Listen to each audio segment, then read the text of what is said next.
Restaurant owners, if you're looking for help with branding for your restaurant and the future of artificial intelligence, you are in the right place today. I am here with Jay Ashton. He is the brand manager for Cisco and the host of the Restaurant Podcast Show. Great name for a podcast. Jay, welcome. Branding. What are some of the big trends you're seeing right now happening with branding in the restaurant industry? It's interesting. First of all, thank you for having me. I always gotta thank. I always gotta put the thank you in there.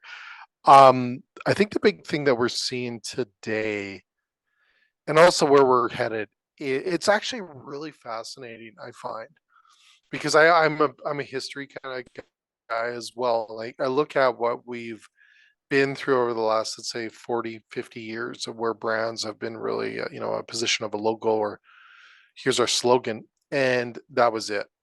Today we're looking at where brands are, especially within our industry, our food service industry and restaurant industry, is really brands are becoming more pure and authentic. And I think we're going to see more content being developed in that manner. We were talking the other day about how videos today, most of the stuff that we can create is just off our phones, right? We don't need the big fancy, production teams, the big fancy companies out there as much as we need to get our messages out there. And we actually see a lot of companies trying to do the opposite, taking, the polished commercial ads and making more pure, authentic, raw, professionally raw, content on video using their phones. And so I think we're going to see more and more brands really adapt to more pure, authentic. Here's the crazy part, how you all sum it up. More and more people are just going to have to be themselves. This is how I see it. Yeah, people are tired of being sold to. And when we're on social media, when we're on Instagram, Yeah. we want to see things that look like real life things, right? We don't want to see a national, a nice professional ad. And it's almost like the worse you make stuff, the more like raw and silly you make stuff, the better. I mean, is that what you see? Yeah, I see the same thing. I think TikTok is fueling this right now. I think TikTok is pushing this more and more. They don't really, I don't think they spend much, if anything, on creating content. It's all user generated content. It's all people creating stuff about it. And, you do see some ads coming in there with companies, but we swipe those pretty fast to watch an individual talk about something. So I think TikTok is fueling that model. I think you're going to start seeing other channels like IG and Facebook and YouTube all start to really push that content within the algorithms as well, is looking for that pure, authentic content that is probably more positioned with a positive spin, possibly, or negative sells. But I think we're going to see more positive get out there more. And I think it's really nice just to see. You just got to be yourself. You don't have to be this polished fake person. And I think it, like I always say, is that do you believe a commercial about a bank, or do you believe someone talking about what they got from the bank? Mm-hmm. And you look at those commercials online, and anytime I do my lectures, I always ask how many people believe what they say when there's a bank commercial or insurance company that comes up, and none of them believe it, what they say on the Yeah. commercial. So I think there's something to learn there. I think it came from the 80s. I think it came from the 70s and 80s that we got out of, because in the 30s and 40s, commercials on TVs were, the actor would walk over to another part of the stage and do a commercial about cigarettes or peanut butter or whatever it was. And then they go back, then go back and cut to a commercial and then go back to the show. Mm-hmm. And it was real. It was probably scripted in a way, but it was still real. Mm-hmm. I think we got away from that when we started to, knowing how to edit stuff and how to make Mm-hmm. things more polished or perfect through the 70s and definitely in the 80s and probably a good chunk of the 90s as well. So I think when we saw social come in, where people were starting to see people, talk about products, influence their products out into the 2000s, I think we're at the point right now that pure, authentic content, tons of it though, is going to be key as we move forward in our industry. Okay, so let's dial in on that. What are some examples of authentic content that a restaurant could create? Especially maybe someone, because I hear a lot restaurants say, I don't want to show my face. I'm nervous about being on Yeah. camera. Do I have to be on camera? Like, what are some examples of either TikToks or reels that restaurants could make? So here's a couple things. One, I never see a restaurant manager. I'm the same way. I'm on TV and this stuff all the time, every day. But the things that I really I'm not comfortable either all the time. So I totally get it. But I don't really see a lot of restaurateurs walk around the room when it's busy asking for a 30-second or 15-second clip that they can do of their customers talking about how awesome their products are, or how awesome Mm. the dish was, or how awesome the service is, or we really like this new product, or this product just came out. You got to come here to Jay's Crab Shack and try these amazing new products out. They're awesome. And have fun with it. And it doesn't have to be polished. Grab your phone, hit the tables, hit the booths, ask, for their permission. Do you mind? I'll hit record, have some fun. More be real, I think, is important than anything today. I think we can throw the camera up or a phone up in a kitchen, record our kitchen, go on TikTok live, go on Instagram live, show the amazing things that happens in a kitchen on a busy Friday night. We want a lot of people want that experience, but can't go out. So let's entice them through that model. So I think when you look at those pure authentic things, get your phone out, hit it up, ask your chefs when a chef rolls out a new item, or you got an LTO, or you're rolling out something that is new and you put a lot of effort into it. Get on the camera, get your chef telling about the new dishes that are out there. Like, I also think there's a way. I don't believe in, and maybe this is different in the US than in the Canadian market, but I don't believe we have a labor problem. I think we have a problem telling the labor force how awesome it is to work in our industry. We don't do that enough. We don't get on camera and say, you got to come work here, or have the servers or the employees say, you got to come cook with me. This is what our kitchen looks like. We're a team. So we have fun. This is what we do. We love creating new ideas, blah, blah, blah, blah, blah. This is a wicked place. The owners are awesome. You don't hear that ever, right? Mhm. We hear people get on there and tell how bad the industry is, and we have no one that works in the industry, or no one wants to. Well, the negative always becomes very prevalent in the communication of our social channels. But I think the more that we got to talk about how awesome it is in the industry, more people will want to work in it. Mhm. Like, I wouldn't want to work in it either. Way back, if I started listening to all the negative stuff that I hear, but I think we need to talk about how awesome it is, because it is a great place to work. It's a great career. It brings so much to a person, and most people start their career in a restaurant. And I think it is where we need to talk more about it. So get the cameras out, be a pure authentic content, and tons of it. There is no, I think those rules of you can only do so much post, a day, and this, that, just create as much as you can, and post. You need to get out there, and there's so much. And I think with AI coming into the fold with bots and stuff, and you're competing against an AI model when it comes into social channels. So put the content out there, connect it back to your community, tell the world what you do, tell the world what your products are, get other people to tell it for you. Crumble Cookie, I had on my show recently, and one of the fastest growing chains in the US, incredible company, one of my favorite franchises right now. And they don't create content, they have all their customers create the content for them. When they do their cookie drops at 5 p.m. Eastern, or 5 p.m. on Tuesdays, everyone goes to Crumble Cookie, grabs a cookie, and runs to the car and does a review of those products. And Crumble says that that's all they do. People create the content for them. So I think for an independent operators that are out there, get your customers that love you. You're part of the community. Get them talking about you. We'll believe them. most of the time over ourselves talking about our restaurants. But get out there, create tons of content, get your phones out. Don't need Yep. fancy crews. Just do it, do it, do it. And you were spot on because you talked about all this content create, but it wasn't the food, it was the people.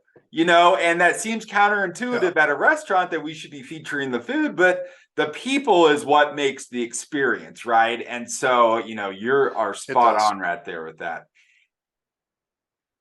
It does. It does. I think the generations that are coming up that are focused, our focus group, let's say, our focus audience, Mm-hmm. are looking for experiences, right? They're the generation that wants the experiences. Mm-hmm. And that's where we're seeing that right now. And it's it's those things I think are going to, build out stronger. They're looking for something different. It is not the industry from the 80s and 90s. It is completely different on how we have to market ourselves or how do we have to bring people through the front doors and increase foot traffic. It is completely different than it's ever been before. And in the best, I always say it's the best part is you just have to be real and continue to do what you're doing. That's the best part. You don't have to do Mm-hmm. anything fancy. Mm-hmm. Well, let's transition there because the future of restaurants and AI, artificial intelligence, which I know is something that you are very interested in. And I've talked to a lot of people about AI, and they say, AI, it's just a fad. It's going to go away. And I'm like, well, let me just ask you: is AI going to go away, or should restaurant owners be thinking about it? So there's a couple of things I think about AI. Is one, I truly, this is just my point of view, it ain't going away. Um, it is not a fad. I think it's developing at the speed that we can probably start to get more acquainted with it. From the restaurant side, I tell all my people that I work with, it's just play with it. You can't break it and see what it can do for you. And if it's a lot of the times our operators don't have the time or come from a creative sense of creating a new idea or a new dish or what they should be doing. All these things that used to take a lot of time and a lot of work, you can do and use AI as I call it your little chef and use it as your little chef. And really, I think that's where it is. It becomes your assistant, it becomes your little chef, it becomes your whiteboard, it becomes referencing your menu, your ideas, the demographics, all the things that you can plug into it. I think we just need to play with it. We're still in the playing stage after just over a year that's been rolled out. I think we're still in the playing stage. We're still trying to figure this thing out. It's no different than when we typed in the first thing in Google and it spit out all this info when we, typed in Google to look up a product. We're like, wow, look at all this. We really didn't adapt. It took a while. It took a few years to adapt to the Google language that we use today. And I think it's going to be the same. I think it's just going to be faster with Mm-hmm. AI because it is so big for us to help Mm-hmm. in our industry. But I think when we get into more and more people talking about it, more and more people encouraging people, I think it's the activations with video, um, pictures where you can take a picture of a menu and ask it to cost it out. It does it already for you. That would take hours or days. It does it in seconds now. Um, so I think it's on the right road. It's just that we have to play with it more. It's definitely, I always say it's not a cut and paste yet. It's definitely as an assistant. Use it as a real person assistant, and you wouldn't most of the time take what they're saying all without clarifying it or double checking or it's not a cut and paste. But every restaurateur should be have it on their phone and use it as that second person that you want to throw an idea out or well, should I be doing this or what should I be doing here or that assistant is incredible. And like I said, it's not perfect yet, but I think it's on the right road. So I just encourage everyone to play with it more. Yeah. Okay. So, what are some best practices when we're playing with it? So, for example, I see a lot of people, what I'm seeing now is they're using it to create social media posts. Yeah. But it is so obvious that it is just someone just typed in something to Chat GPT, it spit it out, and like it doesn't even sound like a person. It sounds like a robot. Yeah. And so, what would you say? And Yeah. so, one of my practices I say is, hey, you can't just take the first thing it spits out. You got to kind of Yeah. massage it and and have it rewrite itself. What are some best practices you've seen or you use? I'm with you on that. And I think when you look at how do you use like the best practices in a sense is don't lose the authentic content of yourself on video or your people. I know like that might be 10 years down the road that we adapt to avatar models, right? Like okay, that's cool. That's your avatar and that's your person doing your social channels. That's great. I think we're a few years away from that being accepted or us believing in the messages that bot or person says. Mhm. I don't think we're there yet. I think that'll take some time. So I think that if you use it in the social, like for social media, use it for keywords or key messaging or spelling right or giving you an idea on what you should be talking about on social based on the current topics that are out there. If you're looking to increase, your presence within your community, I would really look at it that way within the social channels. It's like, what's the community in my city talking about on social right now? What are those hot topics within that based on my restaurant? And how can I make an impact or how can I share? Or so I would use it that way if you're looking at it. I would also look at it for menu development.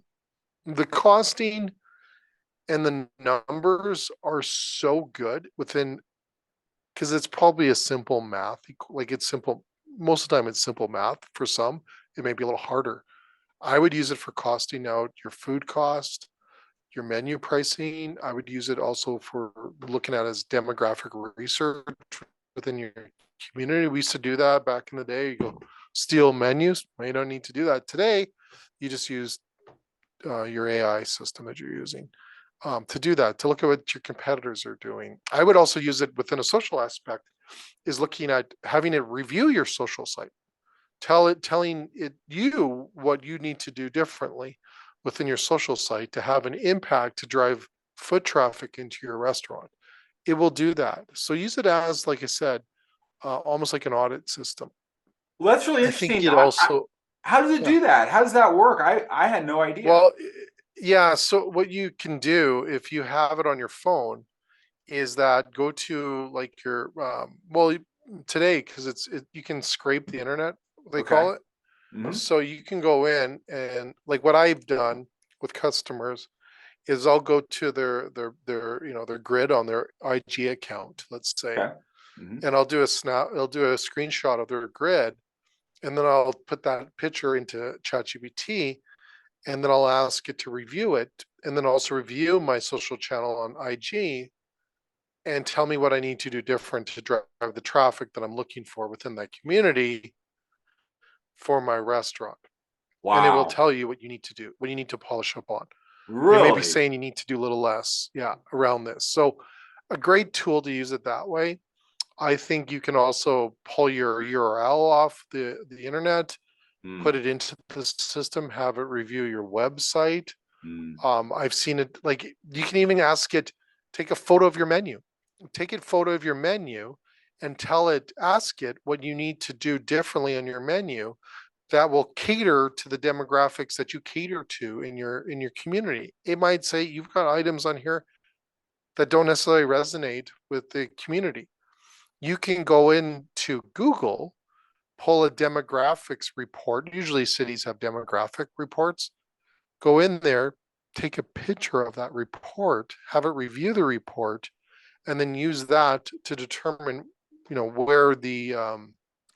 where your target audience or your customer base is within your community, right? And that could be by nationality, different graphics of gender, all these things. So when you're building out, because today, back in the past, most restaurants is truly a guessing game, like it was, right? And even if you brought in a consultant, most of the time they were guessing, right? Like this, okay, this is what it is, right? You need to do this and that, and this is why.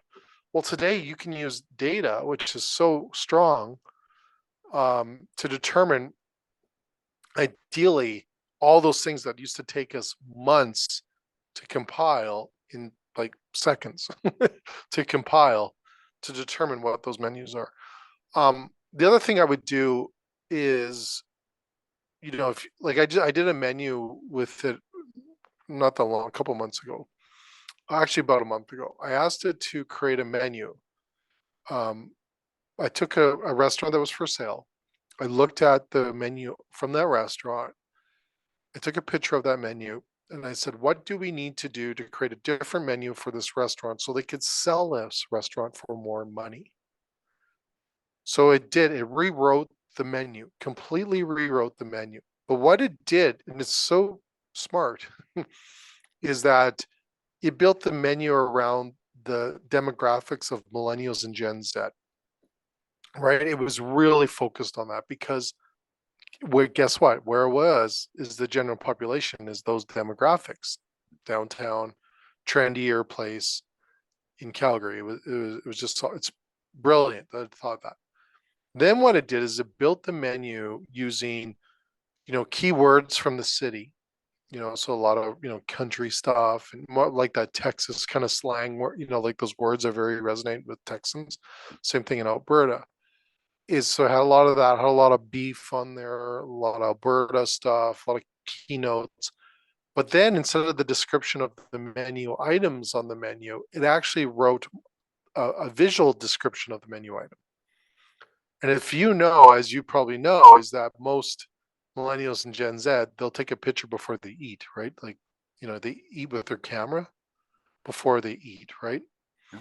And it was interesting because that menu is so intriguing to that generation because it explains unique aspects of what it visually looks like. So, like the smoked, like a smoked dome of a burger coming out of a smoked dome and blah, blah, blah. And very romantically explains this in a visual aspect. And I said, most people will buy it because of how it looks before that, like our generations are based on the ingredient deck. Like, where's it come? Like, is it been flown in? Has the product been, grass raised? All these things, which is important, but something different that this thing created was a visual menu in the descriptions. I've never seen it before, done a lot of menus, never saw that before. And how awesome was it? So it really makes you think differently as well. So there's Wow. my big long spiel on that. Those are insane tips. I learned a bunch right there. I had no idea. I'm going to try out having it check out social media and do an audit. That is a great tip. So, Yeah. Jay, this has been fabulous. If people want to check you out, you've got a wealth of knowledge about branding and AI. Where can they find you online? You can go to my LinkedIn page. I'm on there all the time, or on Instagram on Canada's Restaurant Guy. I'm on there, and primarily those are my two channels. Or you can listen to me on Spotify or on Apple. I've got two podcasts: the Restaurant Show as well as the Menu Unplugged Show. We took a little MTV model there for our Menu Unplugged. That one is done with Restaurants Canada as well. And so I have two podcasts. You can listen to our shows, and we talk about this stuff all the time. Excellent. Jay, thank you so much. We'll talk to you soon.